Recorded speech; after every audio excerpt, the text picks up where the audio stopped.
Bonjour, bienvenue sur Mon Financier. Le marché parisien ne parvient toujours pas à rebondir et ce malgré les minutes de la Fed qui n'ont pas réservé de mauvaises surprises aux investisseurs et malgré également la publication d'une forte hausse du PMI manufacturier chinois. Malheureusement, on ne peut pas en dire de même de la France avec une grosse déception du côté du PMI manufacturier qui est ressorti à seulement 49,3 points au mois de mai contre 51 points précédemment. Alors ce qui veut dire tout simplement que le secteur manufacturier s'est à nouveau contracté en France au mois de mai et puis l'indice PMI composite de la zone euro lui ne parvient pas à sauver les meubles avec un indice qui s'est replié en mois de mai, donc on reste quand même au-dessus des 50 points, mais c'est quand même le signe d'un ralentissement de la croissance en zone euro. Le CAC, lui, cède 0,2%. On est autour des 4457 points. Ailleurs,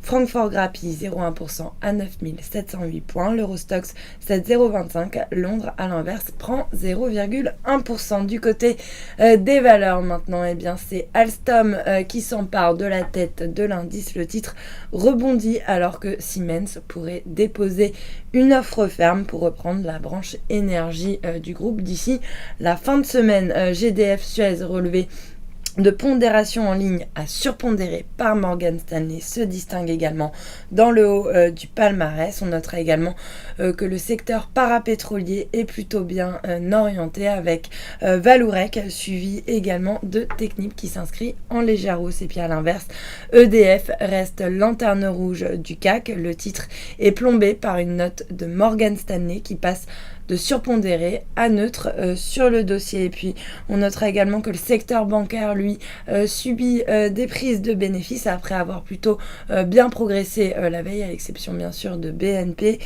qui pourrait se voir infliger une amende de plus de 5 milliards de dollars aux États-Unis. Et puis sur le SBF 120, c'est le secteur de la construction qui fait la course en tête. Et puis la meilleure performance, c'est encore Plastic Omnium qui prend la tête donc du SBF 120 alors que la division automobile du groupe va lancer la construction de 2 usines aux États-Unis. Et puis pour terminer sur les actions parmi les plus fortes baisses, ST Micro qui se démarque plombé par une dégradation de HSBC qui passe de neutre à sous-pondéré sur le dossier. L'analyste a quand même relevé son objectif de cours en le passant de 5,80 € à 6 €. Et puis sur le marché d'échange, pas mal de mouvements aujourd'hui sur l'euro. Alors il est en train de remonter progressivement la pente face au dollar. On est autour de l'équilibre à 1,3685. L'euro qui est quand même tombé à un plus bas de un mois face au dollar dans le sillage de la douche froide